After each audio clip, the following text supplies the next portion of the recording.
para mí es un regalo estar hoy aquí, la verdad, que me saca un poco de mi estrés diario, de mi rutina, y además creo que es una oportunidad muy buena para poder compartir con otros profesionales que ya en la mesa he podido estar con ellos y hemos compartido pues muchas cosas, y luego además mi objetivo es de alguna manera utilizar este marco para poder visibilizar la labor que realizan los psicólogos en el contexto deportivo y además poder aportaros algo que seguramente que os podáis llevar algo para vuestro desempeño profesional. No sé ahora mismo cuántos entrenadores o entrenadoras hay en las salas, si sois directivos, pues saber un poco, seguro que sois madres, padres de deportistas, en cualquier caso, pero bueno, sí que me gustaría que también os sintáis representadas las mujeres, porque por hacer un poco operativo va a aparecer mucho la palabra entrenadores, pero hago también alusión a las entrenadoras, por supuesto, o los que sois CAFI, que a lo mejor hay algún estudiante también que se sienta pues eso, representados. Bueno, pues vamos a empezar el contenido que voy a abordar, si funciona esto, a ver, si no le quede, a ver, porque en principio sí está conectado. A ver, si tengo que darlo, es que no va, no sé por qué no va. Está bien enchufado, o sea, del directo. Pues llaman, ¿no? Pero suele... Esta mañana ahí no te lo pasando. No sé, a no ser que le haya conectado mal.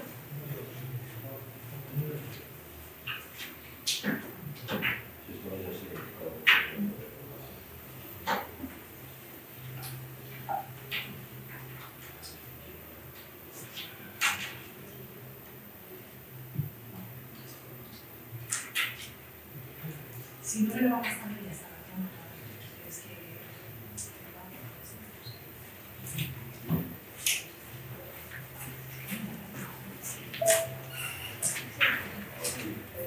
Sí. Tengo a mi compañero de Israel, que muchísimas gracias. Sigamos. Bueno, pues aunque sea una hora un poco, ¿verdad? Que estamos con la primera aquí, voy a intentar de alguna manera, pues eso, que sea lo más, si os queréis con alguna duda me podéis preguntar luego si queréis al final, pero el contenido que voy a abordar, como comentaba Chuchi, está, yo creo que lo vais a ver, pero como lo vamos a ver el recorrido, si os parece, para ir en tiempo, voy a ir un poquito más rápido y voy a pasar directamente a empezar a hablar y a contextualizar el deporte como una herramienta educativa.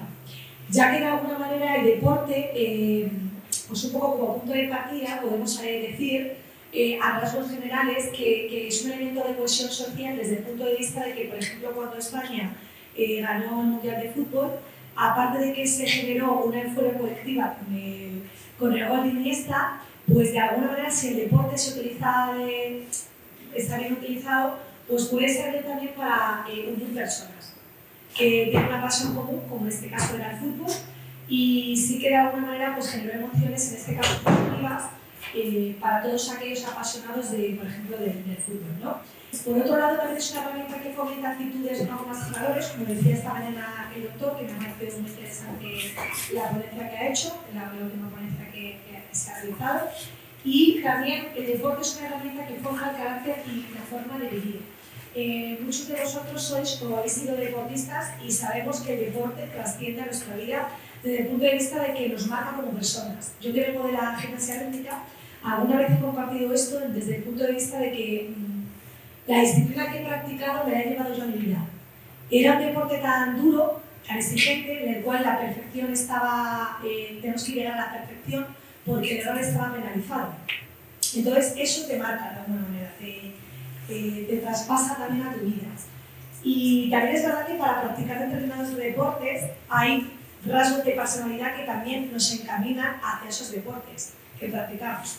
No es, fijaros, hay estudios que evidencian que los niños de pequeños tienden a practicar más deportes colectivos y cuando somos adultos, ya la vida adulta, empezamos a practicar más deportes individuales.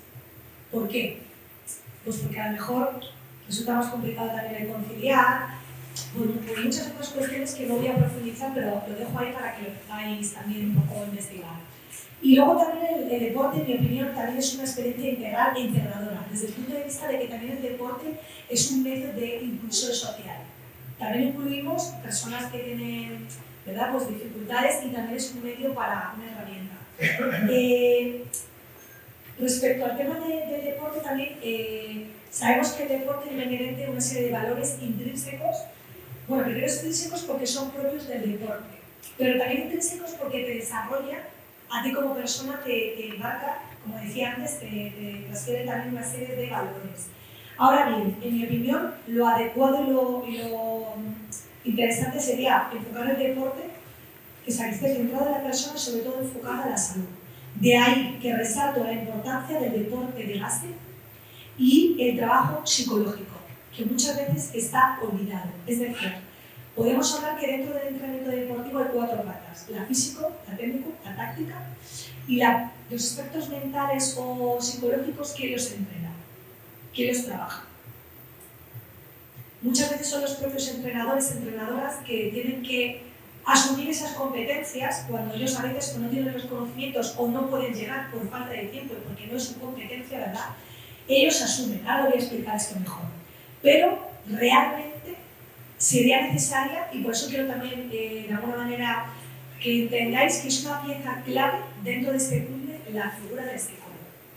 Es una pieza clave, sobre todo si queremos enfocarla, como decíamos, a la salud. En ese sentido, deporte para mí es un recipiente vacío. Somos todos padres, madres, entrenadores, público en general, deportistas, los que le vamos a dar un sentido, un valor. Dependiendo del enfoque que le demos, va a ser una experiencia gratificante para el deportista y positiva, que trascienda su vida y le haga mejor persona, porque muchas veces te forma como persona, o todo lo contrario, que sea una experiencia que no sea gratificante, que sea una experiencia estresante, que también ha podido pasar, que hemos tenido algún entrenador que el enfoque pues, más adecuado y lo hemos disfrutado de esa práctica deportiva. Entonces, eso también es importante tenerlo en cuenta. El deporte de por sí decimos que es un transmisor de valores sociales, sí, pero ¿de qué valores? Porque hay valores positivos del deporte que promueve, pero también hay valores negativos, como la excesiva competitividad, las envidias, la individualidad. Claro, porque yo voy a lo mío, a mí no me importa que mi compañero no rinda mientras yo rinda. Entonces, eso también es importante tenerlo presente. Y por eso me gusta resaltar, enfatizar la figura que para mí es la más bonita y es lo que más me apasiona, formar entrenadores. Formo alumnos de CAFID, pero también formo entrenadores en las distintas federaciones, en la de voleibol y en la de fútbol, porque me gusta que el entrenador se considere como protagonista de esa educación en valores y, por tanto, ellos, toda su conducta tiene un impacto, una trascendencia emocional, especialmente los jóvenes deportistas. Desde el punto de vista de que ellos son un ejemplo de comportamiento, son los que deben promover, en primer lugar, esos valores sociales, generar experiencias y propiciar esas experiencias deportivas satisfactorias y contagiar emociones positivas, porque las emociones se contagian. Entonces, lo que si tú amas tu deporte, debes hacer que lo amen la gente que está contigo y transmitir esa pasión. Por eso hablo de que el entrenador, si queremos que tenga ese perfil de educador, en mi opinión, tiene que tener coherencia entre lo que dice y lo que hace, ser congruente en lo que comunico, mi comunicación verbal, lo que digo y el cómo lo expreso. Que fallamos a veces con la mirada, con los gestos que me acompañan. Quiero transmitir, que lo he visto muchos entrenadores, tranquilo, tranquilo, tranquilo, pero ellos están mal, están transmitiendo lo contrario. Entonces, tiene que haber esta coherencia, esa responsabilidad y ese compromiso social, que no siempre, pues muchas veces va alineado, estas tres cosas. Para mí el deporte educativo, fijaros en estas frases que son muy significativas para mí. ¿Cómo lo podemos hacer esto? Pues por un lado enfocando esas competiciones y partidos como valiosas experiencias formativas. Y por otro lado resaltando esa figura que muchos entrenadores eluden. He trabajado con entrenadores que me decían, es que yo vengo aquí solamente a formar a este chico como futbolista. A mí si saca buenas notas o si le va mal en casa o no, no me importa. Yo vengo aquí a entrenar la idea, pero es que tú tienes que tener un conocimiento de la persona que entrenas. Hay más allá, es persona. También formas personas. Entonces el deporte debe contribuir a esa formación integral y a ese bienestar psicológico de los deportistas. Y tú tienes mucho que hacer al respecto. Por eso hay que involucrarlos. Voy ahora a detenerme en el rol que desempeña un entrenador y el rol de psicólogo, porque hay mucha, digamos que hay como un poco de, se difumina un poco en las competencias. Entonces creo que con esto lo voy a dejar claro. El entrenador no es el psicólogo del equipo, a no ser que, como en mi caso, que sea psicóloga, que soy entrenadora de gimnasia rítmica, pero yo podría ejercer los dos roles. ¿Son compatibles? No. Habría lo que llamamos un conflicto de rol. Yo podría ser la psicóloga del equipo o la entrenadora, pero ambas cosas no. Mis conocimientos me pueden facilitar, me pueden ayudar, pero no podría ejercer los dos roles. Serán incompatibles. No puedo detenerme a explicar el qué, pero si queréis que luego lo detalle, pero voy a ir un poco más a profundizar otras cosas. Pero sí que el entrenador puede y debe tener más competencias y habilidades psicológicas para ser efectivo en su desempeño profesional. Eso sí. Por lo tanto, también tiene que tener lo que yo llamo competencia pedagógica. ¿Qué es esto? Saber enseñar. No solamente es que tú sepas, sino cómo lo enseñas, cómo lo muestras. Y ese desempeño profesional, desde mi perspectiva, tiene que ser desde la vocación y el rigor. ¿Qué significa esto? Pasión, amas lo que haces y lo transmites, lo contagias, y rigor. Tienes que seguir reciclándote, formándote, leyendo, investigando, y estando en la vanguardia de lo que tienes. Un niño con necesidades educativas especiales, con autismo, con hiperactividad, ¿cómo conectas con esos niños? Eso es importante.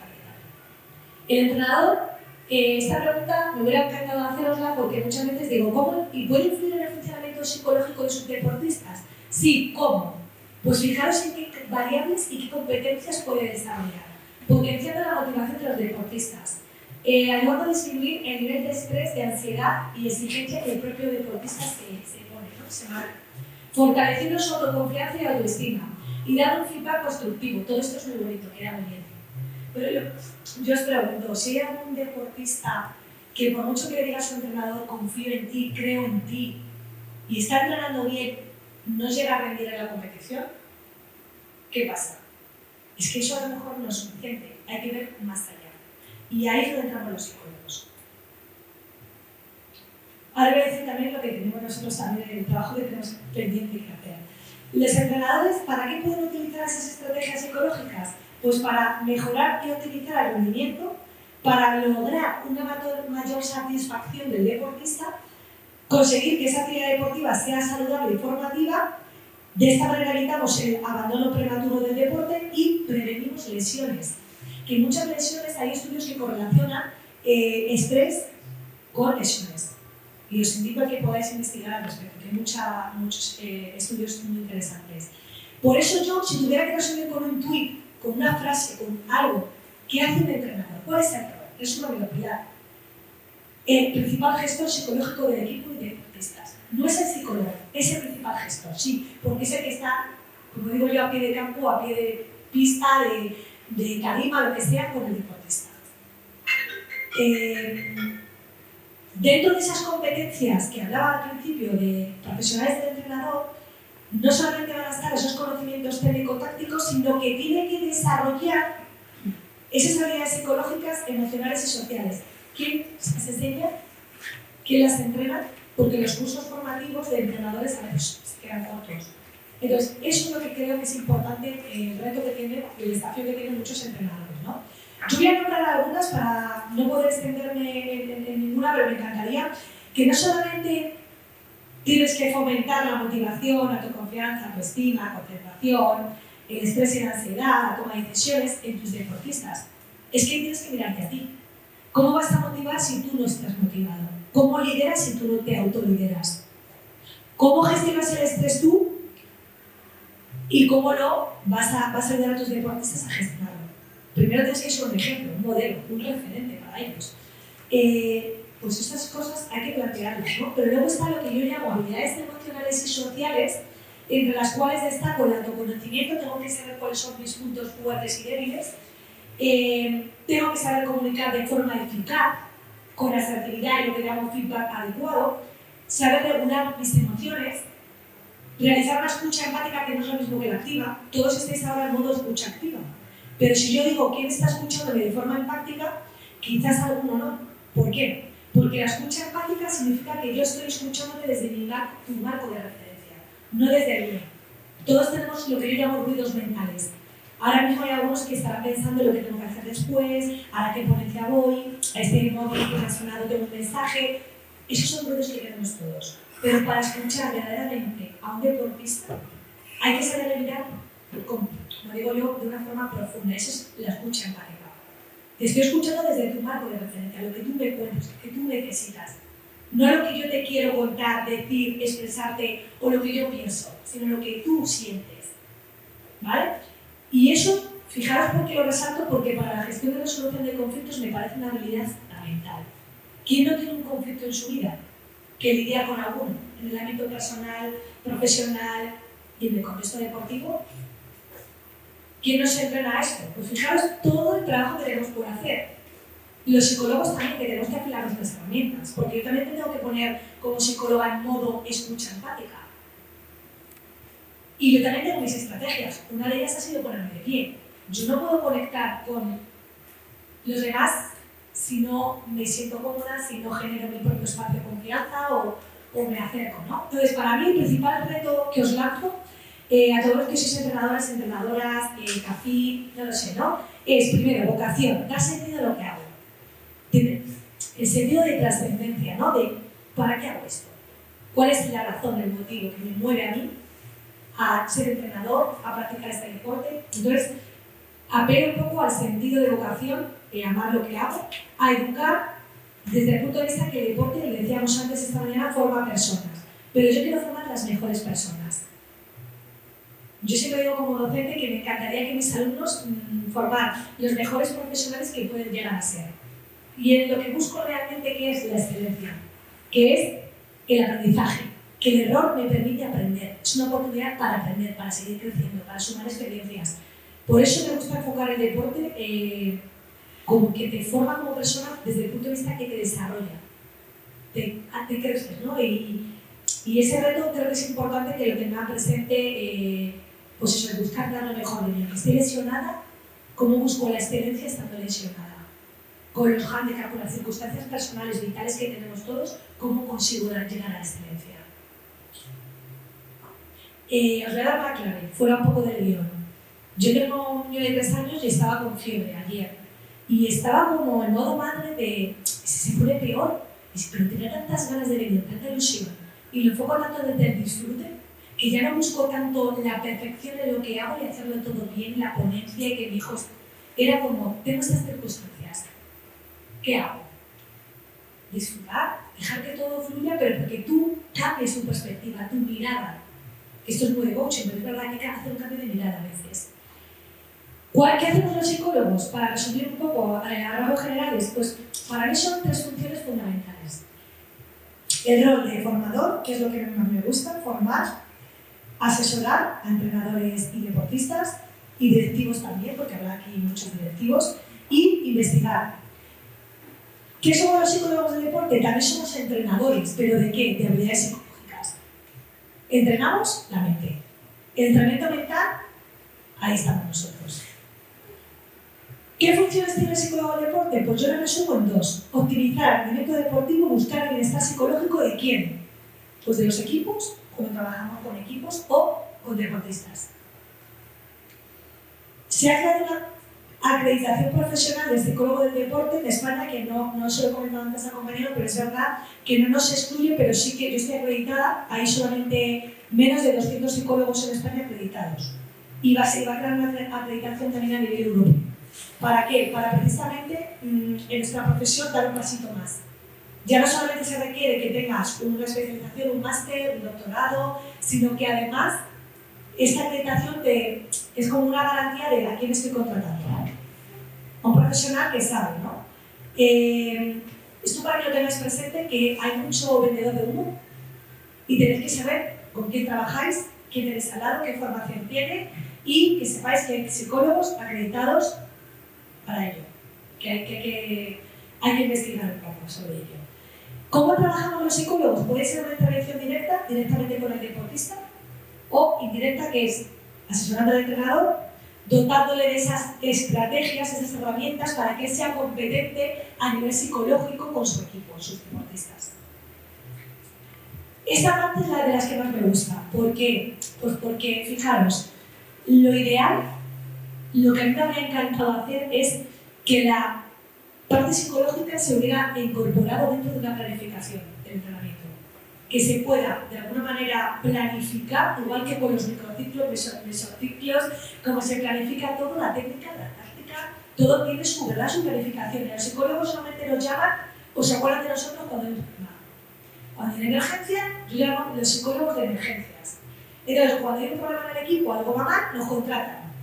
Ahora voy a decir una cosa respecto a esto, que nosotros no tenemos la varita mágica para hacer que eso se solucione. O simplemente estar ahí, sino que hay un trabajo detrás. Y ahí es donde pongo en valor lo importante que es, y hablo de selección de las habilidades psicológicas. ¿Por qué? Porque esto es a la carta, esto es un traje de vida, que se teje, que se hace con la figura de directivos, cuerpo técnico, es decir, hay que detectar necesidades. No es hacer por hacer y todo vale, no. Primero hay que hacer una evaluación, que para eso se requiere un profesional cualificado, seleccionar las habilidades y después incorporar esa carga cognitiva en las tareas. Y eso es lo que a mí me encantaría, de verdad, y os reto a que lo podáis hacer con un profesional, porque imaginaros, esto es muy interesante, ¿no? Antes de un partido, ¿cómo hace el entrenador para distribuir la carga cognitiva? ¿Cómo hace eso un entrenador? Porque a lo mejor la carga cognitiva hay que minimizar, justo, estoy a ver si digo con el tiempo, a ver si voy bien mal o bien de tiempo. Hay que minimizar esa carga mental del deportista antes de la competición, sobre todo si la competición tiene mucha trascendencia y relevancia. Pues eso hay que trabajar, hay que entrenar. Es decir, hay que quitar peso a esa carga mental, que no me puedo tener en ello, pero sí que sepáis que eso también en el diseño de tareas del entrenamiento semanal también se debe trabajar. Eso es lo que hacemos los psicólogos. También en nuestro campo de actuación profesional, no solamente trabajamos con la base, que algunos me dicen, no, pero en alto rendimiento o en la base. Ahora os voy a preguntar. Aquí, evidentemente, la iniciación, el disfrute debe primar por encima del resultado, valorando el esfuerzo. Pero en clubes de fútbol, donde ya tienen un prestigio, un nombre, y que ya empiezan a competir a nivel, ¿verdad? Más torneos. ¿Qué pasa? ¿Cómo formo? ¿Cómo hago que jueguen todos? Si a mí me interesa el resultado. Se acerca mucho a lo que es el deporte de rendimiento, el deporte profesional, donde también importan los resultados y conlleva mayor desgaste físico y psicológico. Pero es que también los psicólogos trabajamos en deporte de ocio y tiempo libre. Y mi pregunta es, ¿dónde es más necesaria nuestra figura? ¿Deporte de base? ¿Deporte de rendimiento? El deporte que ya se anima a la gente que tiene ansiedad, depresión, a practicar, en todo, efectivamente, en todo. Si lo trabajas desde la base, mejor, porque vas a generar que esas habilidades de alguna manera se integren, se automaticen, y si llegas al alto nivel, pues vas a estar más preparado mentalmente. Aunque también puede haber baches y puede seguir necesitando la ayuda de un psicólogo, de un profesional, igual que los físicos o un preparador físico. Vale, ¿por qué contratar a un psicólogo del deporte?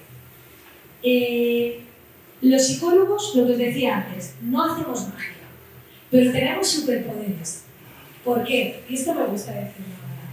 Porque podemos observar cosas que los entrenadores no ven. Es decir, yo veo un entrenamiento, veo un partido que me está pasando porque afortunadamente estoy trabajando con un equipo de voleibol que me está permitiendo estar muy cerca de la figura del entrenador, y es muy curioso porque él me decía, ver a los partidos porque quiero que me digas cosas que seguro que yo no estoy haciendo bien o no veo, ir con otra perspectiva. ¿Por qué? Porque primero, pues un conocimiento integral de la persona, él se centrará en la parte más técnico-táctica y yo en la parte más de la persona. Y luego también tenemos un amplio repertorio de herramientas y estrategias psicológicas para realizar nuestra labor profesional. Lo que quiero que entendáis es que la psicología es ciencia. Psicología del deporte es una disciplina científica. Entonces, no estamos haciendo como algunos que se venden como entrenadores actitudinales, entrenadores mentales, pero que realmente no tienen la cualificación ni tienen dos herramientas y de eso han hecho una profesión. ¿Vale? En cuanto a la balanza costes-beneficios de la ayuda psicológica, evidentemente, al final, yo creo que la prioridad de las entidades deportivas debería ser la salud mental de los jóvenes deportistas. Y por eso tiene mucho sentido y valor que se contrate la figura de un psicólogo. Porque ¿cuántas bajas hay hoy en día en las empresas, en el deporte también? ¿Cuántos deportistas abandonan el deporte de forma prematura? No pueden seguir compitiendo, entrenando por el nivel de estrés o por muchas otras cuestiones que no entramos, ¿no? a profundizar, pero creo que si queremos priorizar la salud mental, debemos incorporar la figura de un psicólogo como un miembro más dentro del staff técnico. Otra cosa que me gustaría dejar clara, el sesgo que hay negativo hacia la psicología. Los psicólogos deportivos o psicólogos del deporte no somos necesariamente psicólogos clínicos. En mi caso yo lo soy, pero yo podría ejercer, pero no ejercer. Es decir, yo como psicóloga del deporte trabajo y entreno con variables psicológicas que influyen en el rendimiento. Si hay un deportista que va más allá, yo derivo. Es verdad que he estado en otros contextos donde había equipos que contrataban un psicólogo clínico porque había intentos de suicidio y luego había 4 psicólogos que eran del deporte. Vale, pero nosotros no trabajamos con patologías, en principio. Trabajamos con variables psicológicas. Luego entonces hay que eliminar un poco el sesgo de psicología. Iba a contar una anécdota, pero la voy a contar ahora. La iba a contar más tarde, la voy a contar ahora. ¿Sabéis cómo me llamaban a mí al inicio de mi carrera profesional como psicóloga? En el fútbol, también es verdad que era muy particular. Mira, por ahí vienen los psicólogos. Los psicólogos. Se estoy hablando hace ya más de 10 años. Los psicólogos. Afortunadamente cada vez somos más los psicólogos que trabajamos en el contexto del deporte. Al principio éramos los psicólogos. Y además se intentaba esconder. Trabajé con una gimnasta del equipo nacional de gimnasia artística, y no quería que se entrenara su entrenador. O se asociaba signo de debilidad, de vulnerabilidad, cuando es todo lo contrario, ¿no? Y es para potenciar, mejorar, y no solamente cuando haya un problema, para solucionar problemas. Estamos para mucho más. ¿Cuál es nuestro principal reto? En mi opinión es visibilizar y normalizar la figura del psicólogo en este contexto, conocer el deporte, cuidado, porque hay psicólogos que han hecho malas praxis. En mi deporte, por ejemplo, han hecho daño, en la gimnasia. Hay que conocer el deporte muy de cerca. Hay que conectar con el deportista y el staff técnico, que para mí es lo más difícil, en generar ese contexto de confianza, realmente hay que conectar. Y después realizar una labor integral e interdisciplinar, acompañando, porque en el deporte, ¿verdad?, participan todos, no solamente el deportista, está su familia, está los directivos, que muchas veces los olvidamos, ¿no? El cuerpo técnico, todos suman. Entonces es importantísima esta labor. Ojo, porque estáis haciendo una foto, sí. Entonces, para un poco aterrizar todo esto, simplemente y a modo de resumen, porque ahora vengo con otro bloque, intervención multidisciplinar del psicólogo. En mi opinión, si queremos hacer un buen trabajo y que haya un equilibrio entre tu vida personal y deportiva, tiene que haber, pues eso, un trabajo interdisciplinar. Esto ya lo habéis oído más veces. ¿Cuáles son las demandas y exigencias psicológicas que tienen los deportes? Pues yo he destacado, de alguna manera dividido, aunque no he traído un poco la literatura científica, no os he traído estudios científicos que podría haber investigado, la verdad, pero es un trabajo arduo porque, fijaros, ya solamente el deporte individual tiene unas demandas muy diferentes al deporte colectivo. Y desde el punto de vista, los psicólogos trabajamos, sí, las mismas habilidades, pero quizás en ajedrez, en deportes como tiro con arco, en deportes como, no lo sé, a lo mejor nos centramos más en trabajar aspectos como la concentración, la gestión del estrés y la ansiedad, la toma de decisiones, y sin embargo en los deportes colectivos de equipo la tendencia es a trabajar más la cohesión grupal, la motivación, la confianza, pero si os dais cuenta, es verdad que las variables se repiten. ¿Por qué? Pues porque da igual que estés en un deporte colectivo o individual, al final esas estrategias psicológicas las tienes que entrenar. ¿Vale? Pero que penséis que cada deporte es único y tiene sus exigencias y demandas. Y luego, dependerá de la personalidad del deportista, de los valores que tenga, de las creencias que tenga también, que pueden ser poderosas o limitantes, la experiencia deportiva que tenga, los recursos que haya también en las instalaciones, ¿no? Los recursos que tenga ese club, esa entidad deportiva, y luego las estrategias de afrontamiento que tenga el deportista. De eso dependerá pues, que evidentemente pues, podamos sacar y optimizar el rendimiento, que es de lo que se trata, ¿no? Y buscar esa salud emocional. ¿Cuál es el trabajo, por un poco resumir, que solemos hacer con jóvenes deportistas, los psicólogos? En primer lugar, lo que os he dicho, detectar necesidades psicológicas, diseñar una planificación a medida que se requieren, incluso planes de competición. Y en último lugar, intervenir, pero desde una perspectiva integral. Si yo trabajo con un deportista, quiero hablar con su familia, quiero hablar con el entrenador, quiero hablar con los compañeros. Cuanta más información tenga, mejor. Vale, y ya, ¿cuánto tiempo me queda para saber un poco? Pues vamos a alargarlo, están hasta el 4, hemos empezado 8, hasta el 20, unos 100 minutos. Perfecto, tú gestiona bien el tiempo entonces. Porque esto es lo que vengo a contaros también, que creo que también puede ser muy enriquecedor, a contaros mi experiencia como psicóloga en las categorías inferiores del Atlético de Madrid, que estaban desde categoría Benjamín hasta segunda división, y alguna intervención puntual hice con jugadores del primer equipo. Esto es lo que más me gusta, ¿sabéis por qué? Porque lo estaba comentando en la comida. Ha sido mi vida. No ha sido solo un trabajo, era mi vida. O sea, era mi pasión. No lo veía ni como un trabajo. Estaba deseando que llegara la pretemporada para empezar a trabajar. Porque para mí era lo que más me ilusionaba y lo que más ponía el corazón, ¿no? En ello. Os voy a comentar que dentro de mi trayectoria profesional viví 3 etapas. En esa etapa, fijaros cuál era la filosofía, formación integral de los jugadores. La segunda etapa ya eran resultados. Quedaron, de los 12 equipos que había, pues quedaron todos los que eran, imaginaos, Benjamín A, Cadete A, Juvenil, todos campeones de liga ese año. ¿Pero a costa de qué? ¿Estábamos todos?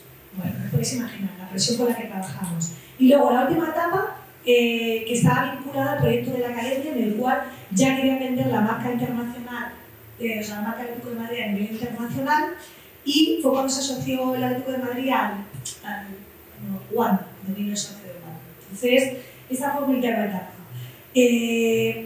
Entrando un poco en el contexto de esa primera etapa, os contaré que la filosofía de trabajo, a grandes rasgos, buscábamos esa formación integral, y la máxima era nuestra la de formar jugadores competitivos y personas competentes para la vida. Eso es lo que el coordinador que teníamos en aquel momento, el director deportivo, que venía de Lezama, venía del Club de Bilbao, pues venía con una mentalidad muy diferente a la que hasta entonces había en el Atlético de Madrid.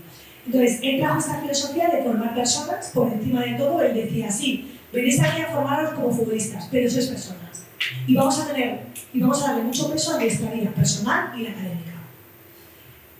Había mucho compromiso, teníamos que estar todos a una, evidentemente. Si había entrenadores que no estaban conformes con esa filosofía, no entraban. Y todos trabajábamos a una, ¿no? De verdad que por eso como esa foto representativa, porque era como todos a una. Éramos todos una familia. Esa es la palabra. Me sentía familia. ¿Cuáles eran los jugadores que tenían éxitos? Pues aquellos que tenían disciplina, compromiso, resistencia mental y apoyo social. Es muy importante el apoyo de la familia. Teníamos en cuenta una perspectiva integral, y en eso fuimos muy pioneros, por eso os he puesto al inicio, los que habéis podido hacer la foto, hay un artículo que escribimos mi compañero y yo, que ahí explicamos todo lo que hacíamos. Y ya está más desarrollado. Pero este era el eje vertebrador de nuestro trabajo. Se basaba en estos 4 pilares, ¿no? Trabajábamos por un lado, sí, actividad deportiva, familia, vida académica y la educación, la parte personal. Nosotros nos encargábamos de supervisar la parte académica y la parte educativa. Para mí era una labor más psicopedagógica, porque yo me sentía también, pues eso, educadora. El entrenador se consideraba como el principal gestor y líder del equipo a nivel psicológico, y el psicólogo era un técnico más al servicio de la dirección deportiva, cuerpo técnico y jugadores. ¿Cuál era el objetivo de nuestros objetivos, que éramos 2 psicólogos? Pues en primer lugar, ese fue uno de mis primeros días, Por eso no tenía la ropa deportiva, que luego también fue una batalla en conseguir vestirme. Fue la primera y la última vez que me vestí con Zara. Ya a partir de ahí, ya me puse con... Tenía que de alguna manera integrarme dentro del vestuario porque era la única mujer contratada. Esto sería para dar otro tema. Lo que yo viví también como mujer dentro de... En ese momento estaba solo con los chicos. Luego es verdad que realicé en mi última etapa un trabajo con las jugadoras, con las féminas, con el primer equipo. Pero estaba muy vinculada al trabajo con ellos. Entonces llegué a ser como una segunda madre, con una... Para ellos era otra figura, que no era su entrenador. Entonces, este es uno de los primeros días donde yo daba a conocer el rol que chicos, ¿qué hace un psicólogo del deporte? ¿En qué os puedo ayudar? ¿En qué os puedo sumar? Generar el contexto de confianza, integrar el entrenamiento mental dentro de la metodología y el modelo de trabajo. Ese era nuestro principal objetivo. Simplemente esto lo he comentado antes, que buscábamos la excelencia y el jugador que se desarrollara en todas sus dimensiones, la física y luego la parte mental, ¿no? También. Creamos un departamento y desarrollamos nuestro programa integral deportivo en el cual intentábamos adaptarnos a la necesidad del club, a lo que nos pedía el club. No era lo que nosotros queríamos hacer, era lo que nos decía que podíamos hacer, lo que nos dejaban hacer. Realizábamos un trabajo interdisciplinar, eso siempre. Había reuniones con el departamento médico, entrenadores, con la coordinación deportiva, residencia, que os contaré, y dedicábamos especial atención a los jugadores de residencia, que eran los que venían de fuera de Madrid o fuera de España. Jugadores con 12 años que vienen de Argentina o jugadores pues, que están lejos de su casa, ¿no? de su familia. ¿Cuáles eran los objetivos generales del programa? Debía quedar con más allá de optimizar el rendimiento, formar y asesorar a las familias, entrenadores, que ahora contaré. Nosotros estábamos muy volcados en crear ese sentimiento de pertenencia, que había algunos que en sus habitaciones o venían con camisetas de otros equipos, y entonces era como, sabemos dónde vienes, pero estás en el Atlético. Ahora tienes que vivir estos colores, te tienes que identificar con ellos. Entonces hacíamos una labor también en ese aspecto de formar, de crear dinámicas de grupo para desarrollar ese sentimiento de pertenencia, de somos una familia, perteneces ahora a este club. Y luego ser un modelo de trabajo de referencia, que de hecho no había ningún equipo por aquel entonces que desarrollara esta labor en ningún club de España a nivel de fútbol. Fuimos pioneros. ¿Qué medios humanos? Pues fijaros, este era mi humilde despacho, que he hecho de menos muchísimo. Éramos 2 psicólogos contratados, luego me quedé yo sola, con 200 jugadores, 12 equipos, jugadores de residencia, una locura. Teníamos un tutor de residencia, un director y coordinador de la residencia, un despacho de la ciudad deportiva, que era una sala de estudios y una sala polivalente, que era la sala de prensa, que también la utilizábamos nosotros. Era muy parecida a esta, muy parecida.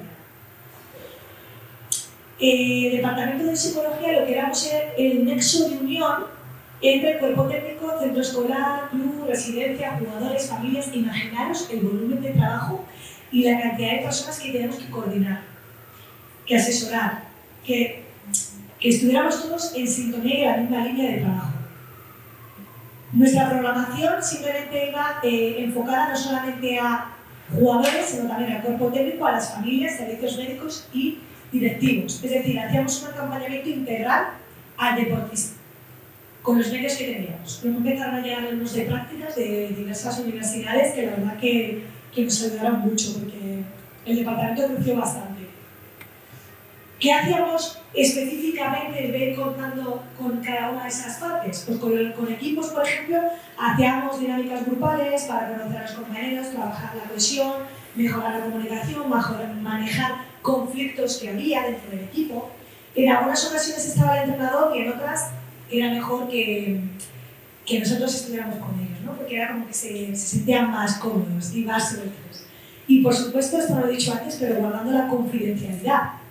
Va a haber cosas que he vivido que os decía, ¿no? Que me ha formado como persona y que me llevó para mí, que quedarán siempre para mí.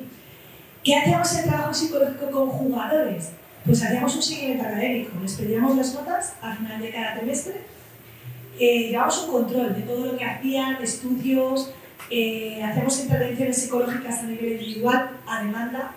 Evidentemente no podíamos abarcar tampoco todo lo que a todos los jugadores, eran simplemente los que demandaban esa ayuda. bien por parte del entrenador, de las familias o el propio deportista. Y luego hacíamos talleres formativos de hábitos saludables, porque algunos tenían un estilo de vida desorganizado, desordenado, no sabía tampoco, hacíamos técnicas de estudio, planificación de tiempo, inteligencia emocional, esa era nuestra sala de estudios. E imaginaros, también era una labor muy pedagógica, estábamos con ellos sobre todo con los de residencia. Objetivos específicos no me voy a extender por cuestiones de tiempo, pero fijaros que tenemos también hasta un proyecto que le llamamos Más que Fútbol para trabajar valores prosociales. Llegamos a tener un proyecto pues eso, de trabajo de valores. Luego también estábamos muy volcados en potenciar, sacar el potencial, el talento del jugador, ¿no? De alguna manera. Y lo más bonito que yo viví, de las cosas que más me han quedado, fue las actividades extradeportivas que hacíamos a principio de temporada. Nos íbamos a Cafedilla y había un trabajo físico de exigencia de 3 horas andando con cierto ritmo, y luego hacíamos la comida, una parte más de, podemos decirla, de descanso, de relax, porque en las piscinas naturales de Cafedilla, que es un entorno maravilloso, si lo conocéis, y luego hacíamos pues dinámicas grupales por equipos, pero luego también interactuaban por equipos.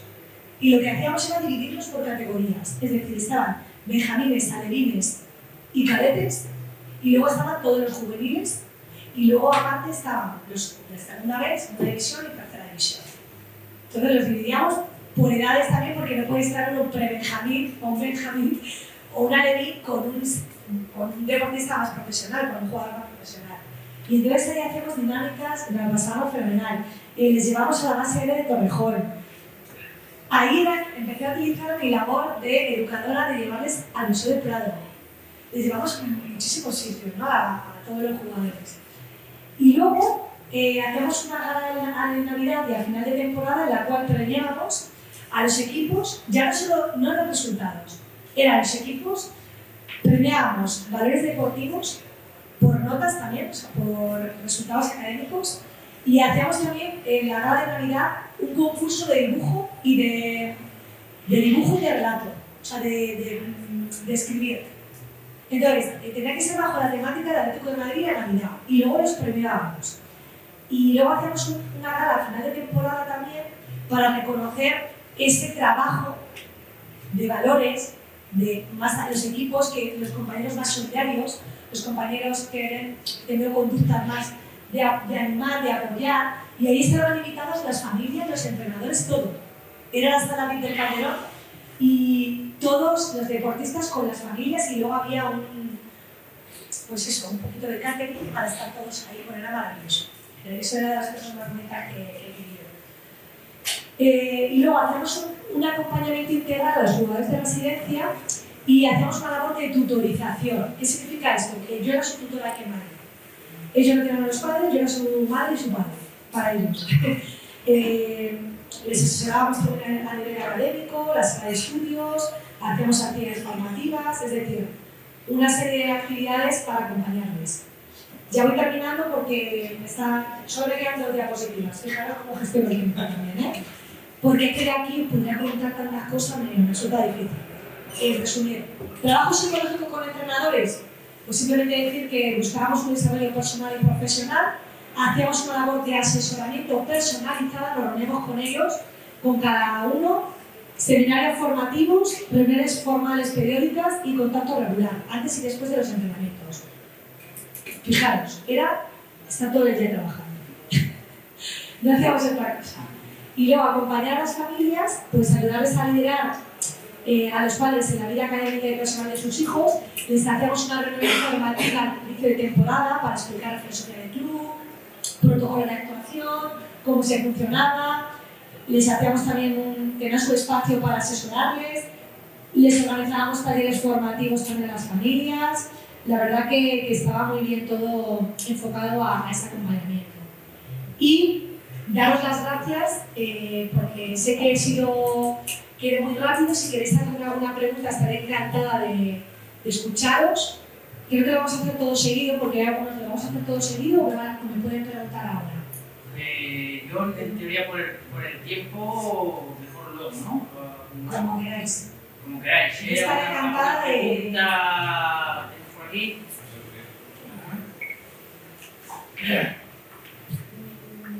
Bastantes. Sí. Mira, lo que pienso es que el entrenador tiene que desarrollar unas competencias en niveles psicológicos, porque no es el psicólogo. ¿Me podrías decir dónde está el límite? Claro, pues mira, es que es muy difícil de conocer. Cosas individuales. A veces nos implicamos demasiado. Pero ¿dónde está el...?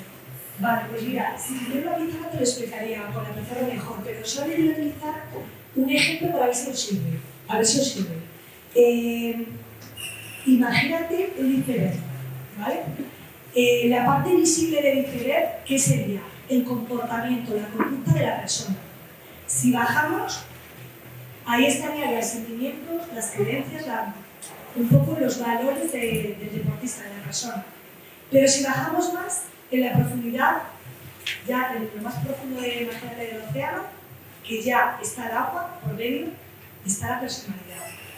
Vale, pues para mí, un capítulo, un entrenador, ¿qué vas a trabajar? Con el comportamiento, la conducta observable, lo que tú observas, lo que tú ves. ¿Vale? Y entonces tendrás que contrastar información para, no sé, porque estás sesgada. Tú ves a través de tu filtro, tu personalidad, tus experiencias, todo nos condiciona. Entonces, para poder ser objetiva en tu intervención como entrenadora, tienes que contrastar. No me valen los entrenadores que me dicen, es que este deportista es bipolar, o es que está triste. ¿Por qué? Porque te has visto una vez, 2 veces. Hay que tener sistematización, ¿no? de verle regularmente la conducta, y por eso el siguiente nivel sería las creencias, los valores. Hay quien puede trabajan los coaches. Los coaches trabajan con eso. Evidentemente, cuanta más formación tengas, yo por ejemplo que soy psicóloga y experta en coaching, voy a tener, y ahora os pongo otra metáfora si queréis para que ya lo entendáis mejor con el coaching, tengo las herramientas de una perspectiva integral para trabajar la persona y qué hay detrás de esa conducta. Es decir, ¿qué puedes trabajar? Comportamiento, conducta, lo que ves. Yo puedo saber si un deportista tiene ansiedad, ¿por qué? Porque se manifiesta a nivel fisiológico, cognitivo y motor. Lo fisiológico, lo motor, lo conductual es más fácil de ver, porque si fisiológicamente estoy con el ritmo, yo como estoy ahora, un poco acelerada, se nota, se te dispara el ritmo cardíaco.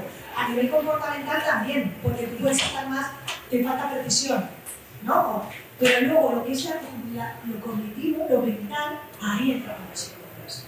Porque no ser que un deportista te verbalice, no creo en mí, no confío en mí, tú no sabes lo que pasa con su mente. Y lo que hay detrás de cómo trabajar, cómo gestionar los pensamientos. Por ejemplo, tú como entrenadora puedes ayudar a mejorar la autoconfianza de tu deportista, pero si él no cree en él, no confía en él, tienes que ir más allá. Los psicólogos, por ejemplo, con el tema de los pensamientos, trabajamos con la reestructuración cognitiva. Es una herramienta que, por ejemplo, un entrenador no conoce y no sabe manejar, y no puede. Evaluamos a través de cuestionarios, es decir, tenemos muchas herramientas. Y luego, ya para matizar y terminar este tema, el coaching. Voy a poner una metáfora muy sencilla para que lo entendáis. En Fórmula 1, ¿cuántas personas hay, cuando van a los boxes, cuántas personas hay realizando cada uno una tarea? ¿Cuántas personas hay cuando paran el coche? ¿Cuántas personas hay que además hay creo que están entre 10 y 12? No sé decir exactamente, pero imaginaos que son 11 personas. Vale. 11 personas que tienen que hacer con un rigor y una precisión su trabajo impresionante. Vale. Pues para mí un coach que no sea psicólogo es capaz de hacer solamente una tarea. ¿Qué necesitas? Que te apriete las tuercas, que te eche gasolina, que te coloque el espejo retrovisor, eso. Y ahí no le pidas más. Y un psicólogo, al tener ese conocimiento, esas herramientas, esa perspectiva, puede hacer lo que tú necesites, lo que tú requieras. Tiene una mirada integral. No sé si con esto lo entiendes mejor. ¿Qué es el problema? Que de una herramienta psicológica y de muchas se ha hecho una profesión. Es decir, yo trabajo con tus creencias, te genero, te hago un DAFO para ver tus fortalezas, que es lo que hacen los psicólogos, y te genero un plan de acción y tú te empiezas a mover. Entonces el coaching te mueve a la acción y enseguida da resultados. Pero para mí es pan para hoy y hambre para mañana, porque si hay algo más, un coach no te lo va a resolver. Mira, siento Ya está. cortarte. ¿Y qué hacemos que...? Es que estamos fuera de tiempo. ¿Verdad? Bueno, pues Entonces, si queréis, tengo pero- una pregunta por ahí, si tú quieres contestársela personalmente. Israel, vente viniendo para acá, porque estamos ya 15 minutos Vale. por encima del tiempo. Venga. No sé si mientras pone la presentación... Vale, ¿queréis hacer perfecto. algo Eso rápido? es. Y ya está. Y ya está. Y luego si queréis lo dejamos para que nadie a lo mejor. Dime. Sí. Sí. Yo vengo no, por favor, para nada. Te digo un campo de la vida. Yo soy casi como tú, pero con una I en el medio. Soy pedagogo y deportista, pero no de las dos cosas. Vamos a que ahí veo la ausencia de un colectivo, pero no ha sido todas las ponencias. Hay un colectivo de deportistas. Claro, seguía, tú te has centrado mucho en el fútbol. Y sí, un poco entre fútbol y deporte para mí. Entonces, el colectivo arbitral. El colectivo arbitral. Colectivo arbitral. En el fútbol es que papá, como se cualquier en el medio del básquet. Pero los demás deportes forman parte, es un deportista más.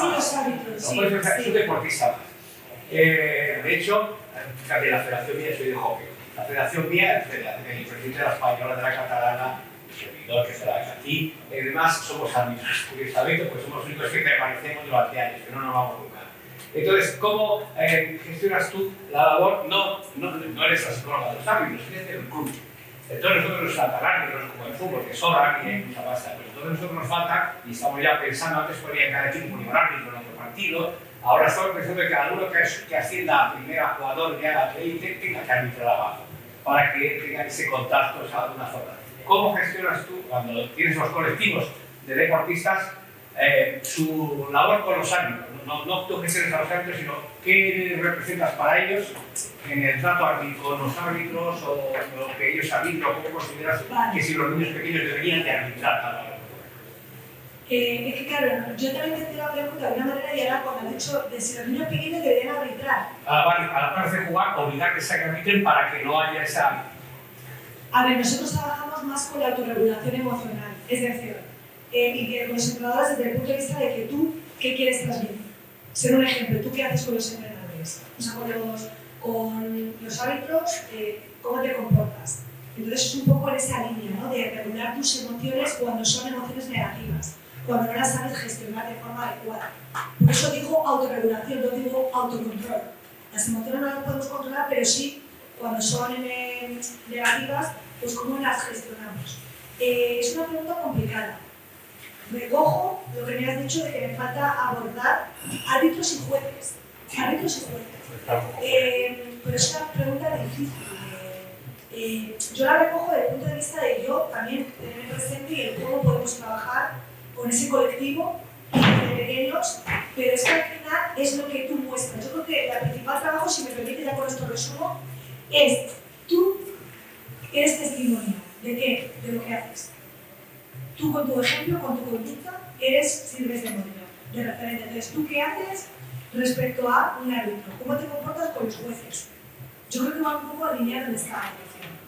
Pero por cuestiones de tiempo, que os siento un montón y no quiero hablar, a mi compañero lo dejamos ahí, ¿os parece? Y si queréis, luego me consultáis. Pues, muchas gracias.